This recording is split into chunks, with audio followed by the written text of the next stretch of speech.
Well, welcome to another edition of AP's Profiles in Christian Living.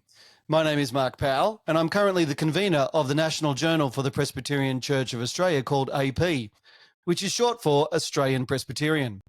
AP is a ministry, though, which seeks to bless the evangelical church throughout the world with quality resources. And my special guest with me today is Dr. Neil Shenvi and Dr. Pat Sawyer. And I'm going to be interviewing them today about their fantastic new book, Critical Dilemma: The Rise of Critical Theories and Social Justice Ideology, Implications for the Church and Society. Neil is himself an evangelical Christian, as well as Pat, and Neil is the author also of Why Believe? A Reasoned Approach to Christianity, which is a book on apologetics. Both authors, though, have become widely recognised for their writings on critical theory, both what it is and why we should be concerned as a church. Neil and Pat, welcome to AP. It's great to have you with us. Thank you for inviting Great us. to be here. Thank you. Now, as I said, it's a fantastic book, but before we get into the heart of what you have written, can you just tell us briefly, how did you both become Christians? Well, I was raised in a very moral, loving home, but my parents were not Christians, and I became a Christian in graduate school, just through knowing my future wife, Christina, who was an evangelical Christian, through reading C.S. Lewis, and through attending church with her. And it really just came down to humbling myself. I was very spiritual, but not religious. I thought these fundamentalist Christians were dumb, not smart like me. But after going to church and seeing that there were intelligent Christians who really believed that Jesus rose from the dead, I was forced to ask, is this the way that God's chosen to forgive people? And I was that was a really big obstacle for me, because I was convinced that I knew a better God. I'd made my own God who I liked very much, and this Christian God who had wrath against sin and who demanded sacrifice. I didn't like that. But it came down to, well, are you going to, if Christianity is true, will you be a Christian? Will you follow Jesus? And I remember praying, Lord, I don't even know if Jesus is your son, but if he is, I'll follow him. And I think that was the night when I was converted, I describe that as that mustard seed, the smallest possible turning to Jesus that God in his mercy accepts.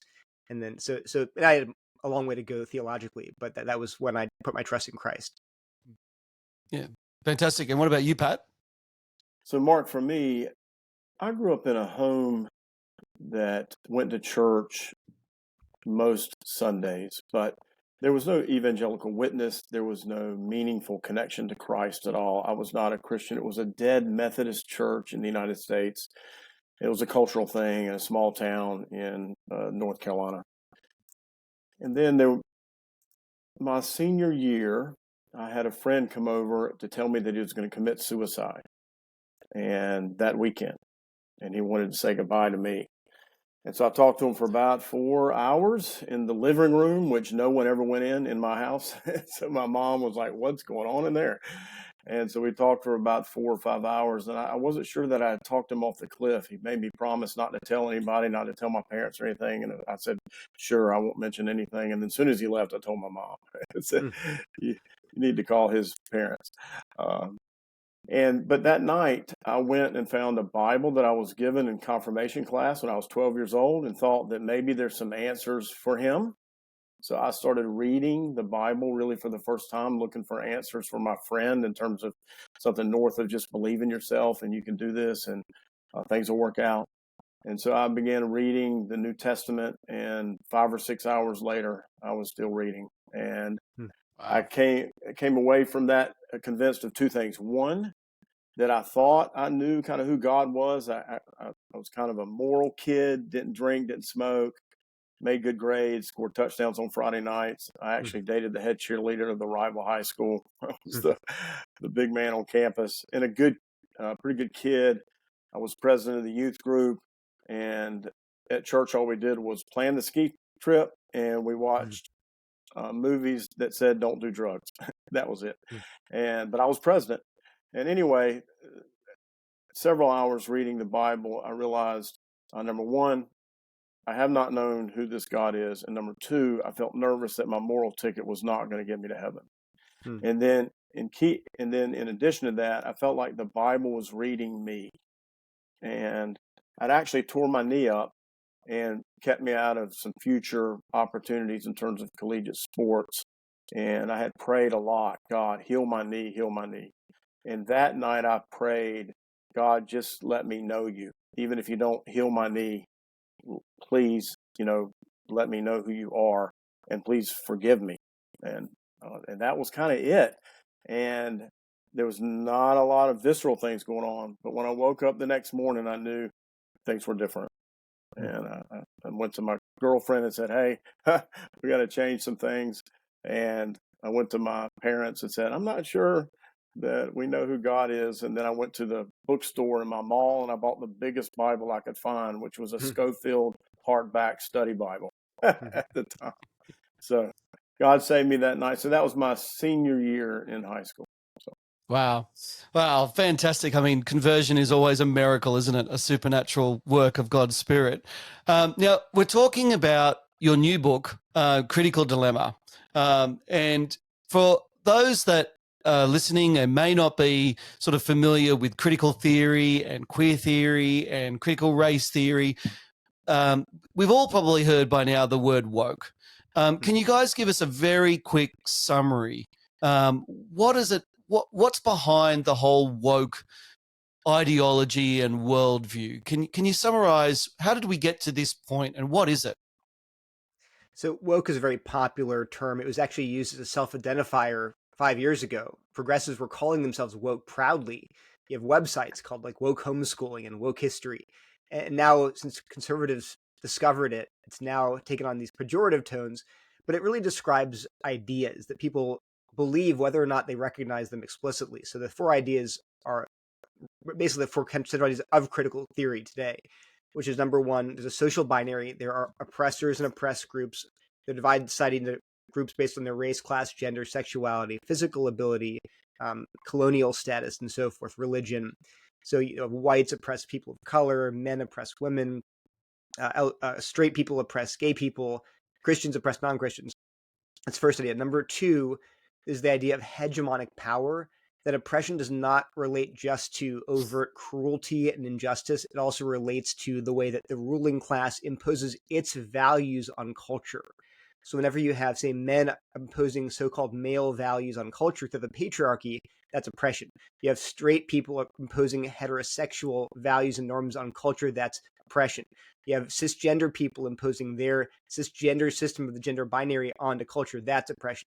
So that's the second idea. The third idea is that we can recognize this injustice through our lived experience. So your experience as a marginalized person is incredibly valorized by critical theory. It says this is how you remove the blinders of your privilege and can see these values for what they actually are, which is mechanisms of power. This is just a way that the ruling class justifies their dominance. And finally, the end goal of the woke movement in critical theory historically is liberation. They're aiming to overturn this social binary, these systems and structures that perpetuate oppression, through dismantling these narratives that say that these values are good, objective, neutral, they're God ordained. Well, that's just a lie. It's a way for the ruling class to maintain their power. So critical theorists want to overturn this oppressive system by exposing the arbitrariness of these values. So that's, in a summary, what woke people believe, whether or not they can articulate it that way. All of their language and all of their concerns fit into that holistic, comprehensive way of viewing reality. Yeah, I mean, woke is now just in the common vernacular. What really struck me is, and I think that's a really good summary that goes across disciplines, but what really struck me is that, Neil, you've got a PhD in chemistry. Pat, your expertise is in psychology. How did you both, I thought this was a humanities thing. A lot of people would be thinking, how did you guys get interested in this particular topic and how did you see it playing out in your respective fields? Well, my undergraduate degree is in psychology. My master's is in communication studies, and my PhD happens to be in educational studies and cultural studies with actually a concentration in critical philosophy. So my PhD, Mark, is in the critical tradition, period. And my dissertation, in fact, is looking at social justice in the context of higher education against the backdrop of neoliberalism, the idea that money is driving everything. And so my dissertation, the conceptual framework is critical theory, and then it grows to critical pedagogy, then cultural foundations.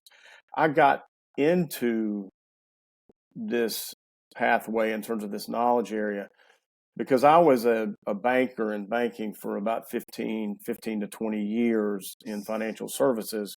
God began to press me more and more to get into the arena of ideas. And I had been doing lay apologetics in certain regards for a period of time. And God pushed me to go back to go to grad school in my 40s and get more directly involved in secular knowledge areas to try to be salt and light in that context. So I chose the pathway of the critical tradition for two reasons. One, I knew that it would be a direct challenge to Christian epistemology, Christian ideas, the Christian faith, and I wanted to learn the knowledge area and then be able to be a positive influence in the knowledge area. And then I also wanted to teach and be a mentor to students and a friend to my colleagues. And then I also chose that pathway because there is such a thing as biblical justice. You know, real Christians have concerns about issues that have to do with sexism and racism and any genuine homophobia. Often what is labeled as homophobic is not actually homophobic. It's not actually something that's a moral breach or something that's negative. But when that is in play, when bigotry is in play, then Christians push back on that rightly. And so that's partly why I got into this knowledge area. And then Neil will tell you a little bit more about this. He certainly began to see some things in terms of concerns in the evangelical church relative to critical social theory's impact. And then I began to see some of that as well along this vector. I began to see professing Christians and certain churches and certain ministries lean into their ethnic identity or their racial identity in more of a functioning way than their spiritual identity, their Christian identity. And I saw that as a threat to true Christian identity, that now our skin tone or the subcultural perspectives that are attendant to skin tone became big and became all-encompassing. And then that led to an emphasis on temporal alleviation, temporal liberation. You know, as Neil mentioned, social justice is one of those four primary concerns. So critical social theory is about the emancipation and liberation of those who have been marginalized. And then that gets mixed in with Christian perspective, where now temporal justice and temporal liberation from oppressive conditions begin to rival spiritual concerns. And that to me was highly concerning, which is partly, you know, how I've gotten into this subject. Yeah, I really want to really dig down into what do you both see as the threat to the church. But before we do that, I thought one of the real great strengths of your book is that you really helped the reader to understand the things that we could learn from critical theory, what's attractive about it, and to understand the nuances across it. Neil, could you probably just sum up for us what are the things that we can legitimately take away and learn from critical theory, which is making it attractive, particularly to Christians? We have a whole chapter on this in our book at the close of our first section. It's called Positive Insights. And so we go through what are the positive things that critical theorists say. Now, we're not endorsing, obviously, the critical tradition as a whole. They do say some things that are true. And actually, we argue that that's why you need to understand that it makes the theory attractive to people, because they bait the hook with these truths and then suck you into a very unbiblical worldview. But there are things like the idea that race is a social construct. That is 100% true. Our modern category of race is fluid. It adapts. It was not an innocent thing. It was used to justify in the U.S. slavery and Jim Crow and black codes. In other countries, it's used to justify other unjust situations, whether it's Australia or in Canada, the indigenous populations there. So and we should appreciate as Christians that there's one race, the human race, and these categories that we've created are just that. They're social constructs. Other things that critical theorists say that are true, something like the fact that we're not post-racial in the U.S. and in other countries too, that race does play as a salient factor in understanding people's opportunities. That's just statistically true. And we give evidence from various experiments showing, for example, the persistence of racial discrimination in hiring in traffic stops. And these are all carefully controlled experiments showing, yeah, there is an element of racial discrimination that's still present in our nation. With things like gender, queer theorists obviously completely misunderstand gender, but they're right to point out that some elements of gender expression are social constructs. Take the idea that pink is for girls and blue is for boys. Well, 300 years ago, that was reversed, and pink was a masculine color because it was like red, and red was for fire and warfare. So, the funny thing, 100 years ago, a lot of boys wore dresses until age 6. And people don't often realize that. There's a picture of Franklin Delano Roosevelt, one of the US presidents, at age 6 wearing a dress and like a little bonnet. So this idea that, oh, girls wear dresses and boys don't. Well, okay, today that's true, but in the past it wasn't true. So the point is, we can parse that out in many different ways, but there are elements of these theories that we can say, actually, no, that's true, and it's rooted in just evidence in God's general revelation to humanity. But like I said, we're cautious there because oftentimes that truth is mingled with serious foundational error. But it explains why people will hear these truths and say, oh, I never even heard that America had a race problem. I didn't know that. And suddenly you're treating these theorists like they're divine oracles, not fallible human beings. So we want to head that off at the pass and inoculate people against these bad ideas. Yeah, fantastic. And again, as I said, I thought that was a real strength of the book. In fact, for me personally, the best chapters in the book was your section, which I haven't seen very many people really cover. And I wanted to actually do research on this myself, but I think after reading your chapter, I don't think I really need to, which was on generational guilt. And how much do you, because it seems to me, and what I appreciated again was your biblical analysis of passages like Ezekiel 18, that you don't punish the sins of the father upon their children who are no longer implicated in those things. How much do you think we're losing sight of a biblical worldview when it comes to things like reparations, and particularly for the slave trade? And I'm thinking here in Australia, we've just had a massive referendum called The Voice, which is talking about, well, would have effectively played into like a third chamber of parliament, not formally, but in a functional way. I'm just sort of thinking how much, how important do you think it is to come back to that biblical worldview, particularly when talking about race and its implications for political strategy today? Yeah, we think it's very important to not lose sight of what actual repentance and reconciliation is about. We don't want to conflate issues around restitution. They're absolutely needed when sin has happened between two parties. We don't want to conflate that with a country or an organization or an institution thinking about the term reparations and what that might mean and worked out to mean in time and space. We don't want to conflate those two things on this pivot, this idea of sin and guilt.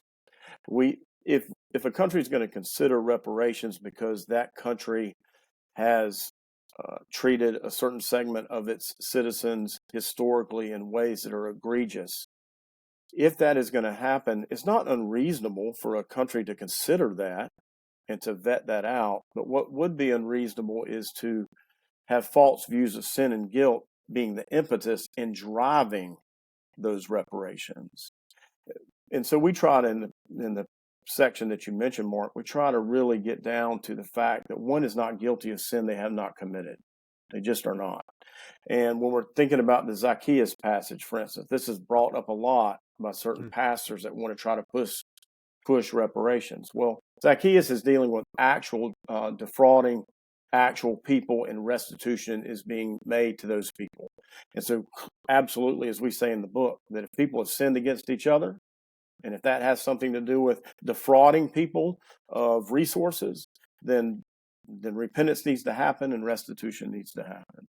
But when we're talking about generations out, people that have never met each other and they're only connected because their pigmentation is similar, now we are getting far afield in terms of what the Bible understands reconciliation and the consequences of sin, what it ought to be. Because sin now is not what is driving the modern day person in terms of their relationship with those that existed 200 years ago. They're not connected by some mystical sin connection or even some mystical privilege connection.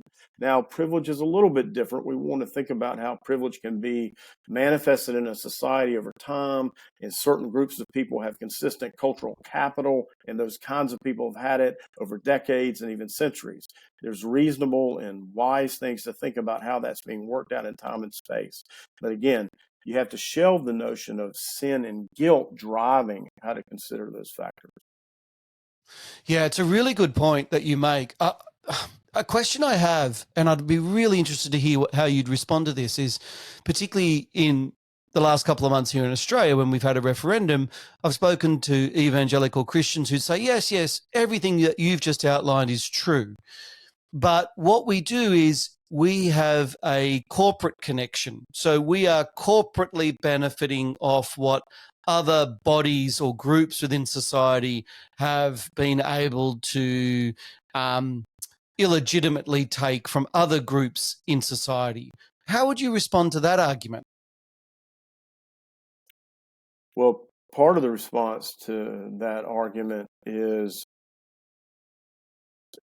we have to isolate what exactly we're talking about. You'll notice that when people at times, Mark, bring up that kind of statement or argument, they're talking in nebulous terms. And so we have to start quantifying, well, what do we mean by benefits from a past group to the current group?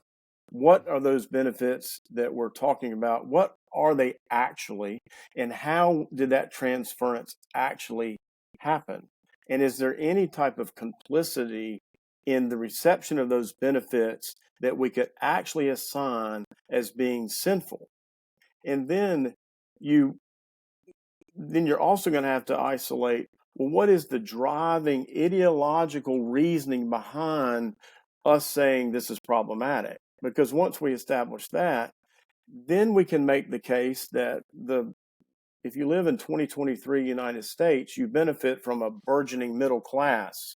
And if you were born at a certain period of time, it doesn't matter what your skin color is or even your gender or a number of factors. You're going to benefit from all kinds of privilege just because you exist in 2023 in the United States. And so are you to now go back and identify where you might be complicit in something because you happen to benefit from all kinds of privileges? And those privileges need to be down all kinds of vectors, not just race and not just skin tone, a number of factors. Well, nobody wants to unpack all of that and try to parse that out to adjudicate now whether somebody has got some benefits that somehow they shouldn't have.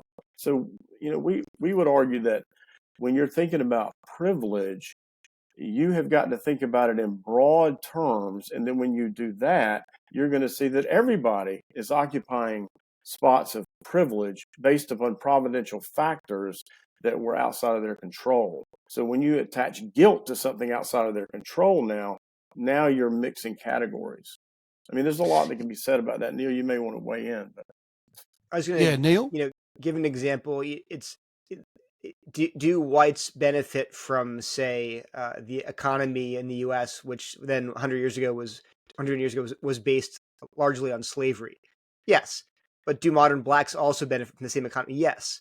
And do Hispanics and do immigrants who came here 10 years ago benefit? Well, yes, we all benefit from modern economy, which has this connection to past events.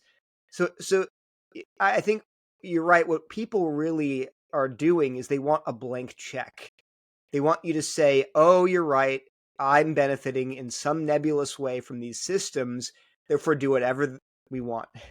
But that's not only is it unwise, it's terrible reasoning. An example we give in the book that's actually it's just a logical implication, but people don't even think about that. If you're going to hold, say, white Christians guilty for the things their ancestors have done in the past, guilty, what do you do with other groups? I mean, a lot of Native American Christians today have ancestors, or even contemporaries, relatives that are still worshiping spirits. That's idolatry. Should this Native American Christian be held responsible and guilty because you're complicit in this system of culture? No, that's horrific. The abortion rate among blacks in the U.S. is much higher than the abortion rate amongst whites. Is a random black pro-life Christian therefore complicit in this culture that no, I can't even. But Mike, I hesitate to even say that out loud. It's horrific, the implications of holding people guilty for the sins of their demographic group, either in the past or even in the present. And that's just not the way that God sees our guilt. Our guilt is our own. And we have to repent for our own sin, not for the sins of other random people who are part of our culture. So all that's to say is that I think when you really unpack the implications of that way of thinking, you realize this is completely unbiblical. Yeah, one of the things that really struck me, or another thing that really struck me about your book was it was so comprehensive. Like you're looking at everything from critical theory to queer theory. In fact, it was the chapter on queer theory that I found some of the most sobering, because it talks about the link then with pedophilia. During the same-sex marriage campaign here in Australia a number of years ago, a number of people started talking about this, and they were saying, "Oh, no, it's fear-mongering to say that there's a connection with LGBTIQ and a trend to exploring, pedophilia, as well as even close relationships of incest." But is that academically the case? Is that actually legitimate, that a lot of queer theorists like Michel Foucault were really pushing the boundaries of transgressing those sort of age barriers? Is that a fair summary of their approach? Yeah, and it follows again logically from their premises. So think about this. In our culture today, in the Western culture, we can't tell what is a woman, what's a man. We don't even know. It's all social construct. Male and female are social categories. They're arbitrary. They're not tied to your biology. If you're going to argue that, then how are you going to draw this sharp line between a child and adult? If anything, what's the greater social construct, male and female, or adult child? In this country, we have debates over the age of, when you reach majority, when can you vote, when can you drink, when can you drive a car. This is clearly socially constructed. So if you're going to say, well, I can't even tell what a woman is, how are you going to say, but this is a child? Objectively, people, 300 years ago were getting married at age 14 and having families.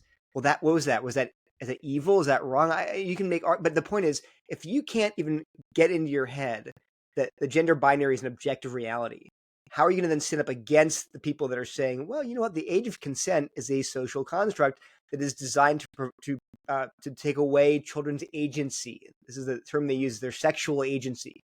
They will argue, queer theorists, some of them will argue that children have a right to choose their partners, that if they want to have partners who are quote unquote adults, then taking that away from them is a form of oppression.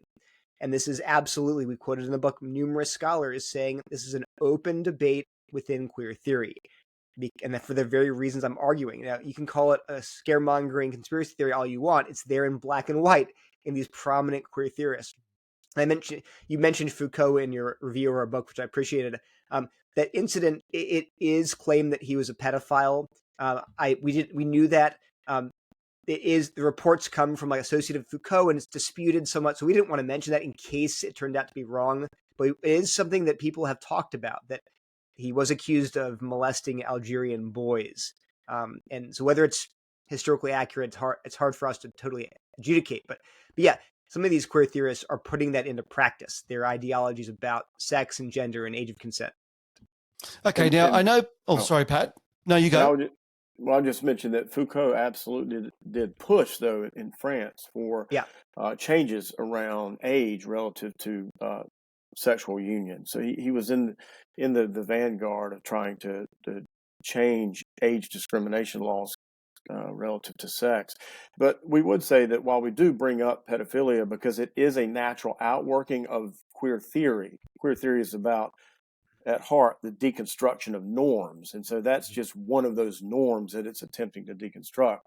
But we don't put it in there to try to be provocative or sensationalize things. And just for your listeners, we talk a lot that's going on in queer theory that doesn't have anything to do with pedophilia per se. That's just a small a slice of something that we mentioned. But there are other concerns relative to queer theory that are problematic in terms of the Christian faith that aren't rising to that level of egregious, discussion, of course. So just want to make that clear.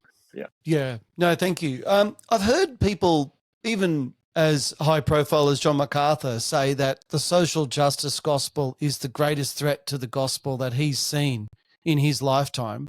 Would you agree? I think it's always challenging to assess the greatest threat to the gospel because it's contextual.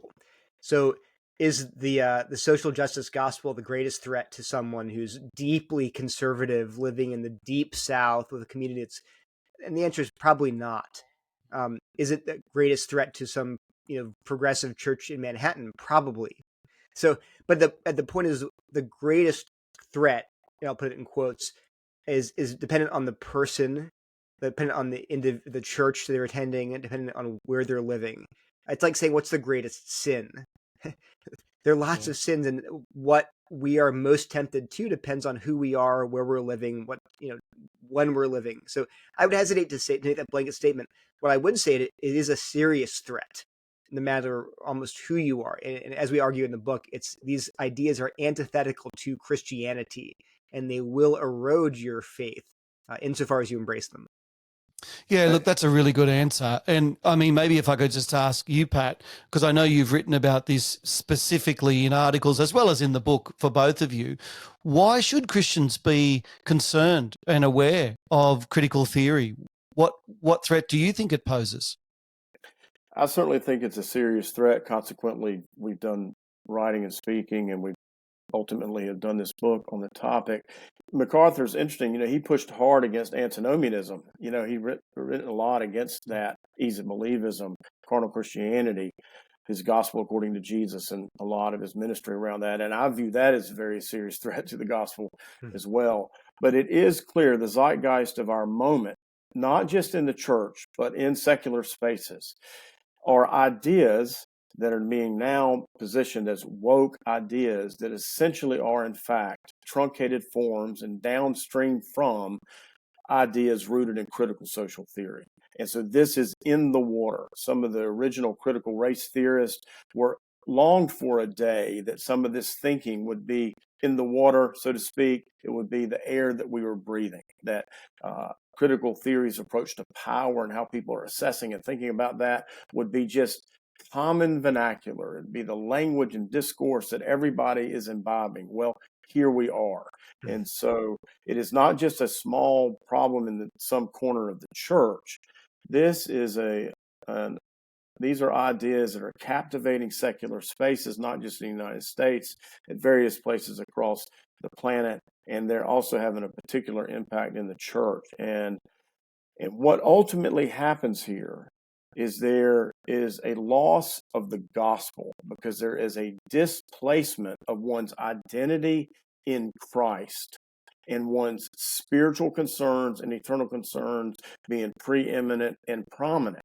And so when that is eroded, when that begins to be taken away, now we're losing the gospel itself. And there's an insidious quality about critical social theory because it latches on to real concerns. We should be concerned about racism, for instance. That is a very real concern. So it uses that, if I can be a little bit cynical, as kind of a Trojan horse in a way, ideas and concerns that Christians are concerned about. It uses those to get in the door with unbiblical solutions to actual and real problems. And it provides some insight around some of those solutions, but often that insight that it's providing, or at times, is greatly flawed. And so it gets a little bit tricky, but it's been so captivating, and there's so much hurt, Mark, in particularly U.S. culture around racism. So people in minoritized communities are looking for an alleviation of their racial pain. Critical race theory, for instance, provides that. Now, we argue that it's flawed. It's a temporary salve. It will not ultimately satisfy, and it will lead to bigger and serious problems. But it's deceptive that way. So we do view it, I do, as a highly significant concern that is multifaceted. And Christians need to get equipped. Yeah, I thought there was a really Idea. excellent conclusion to the book where you talk about, and we see this outworked on social media in particular, where people become culture warriors, and they really rail against the wokeism. But you both warn against that. What do you believe is the better way forward? We outlined several approaches that we recommend in terms of getting people on board with rejecting critical theory. That's important. We're not shying away from saying this is unbiblical and wrong, but we also don't want to just cast people out of the church that are genuine believers. We want to bring unity around the truth, yes, but we describe critical theory in the church as sort of like a cancer.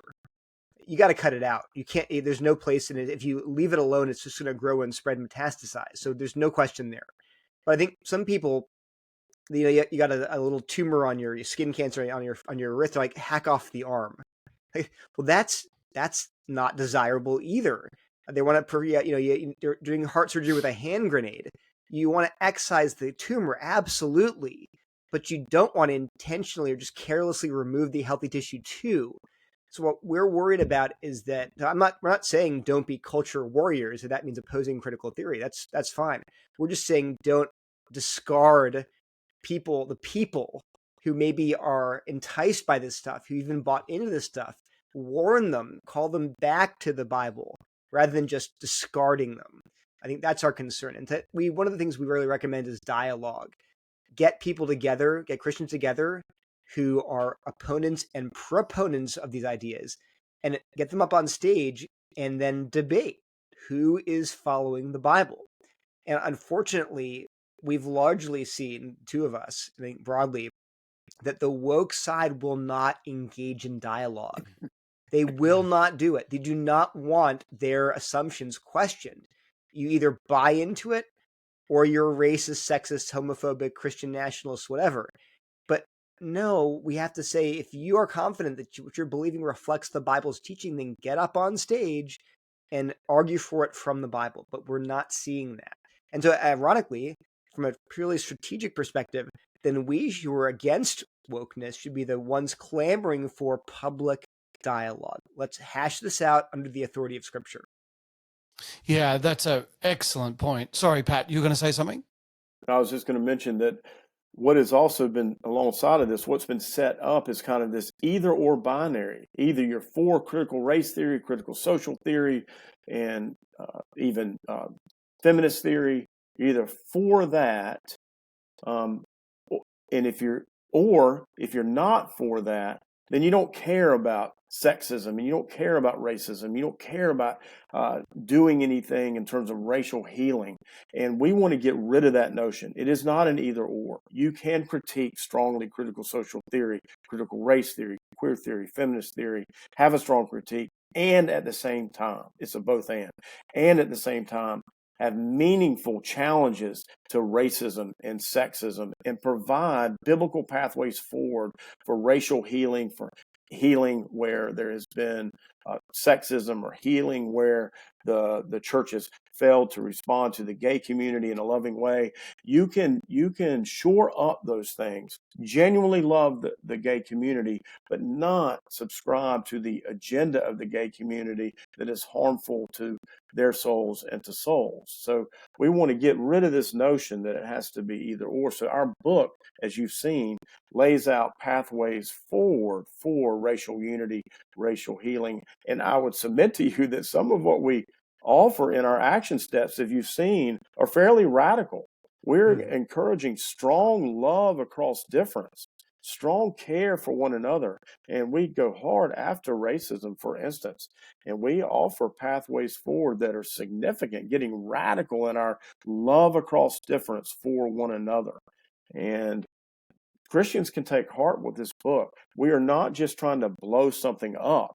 We're also providing a positive vision of how society can be, and then how the church can operate in strengthening their love for each other while also stiff-arming unbiblical ideologies that would ultimately harm the church.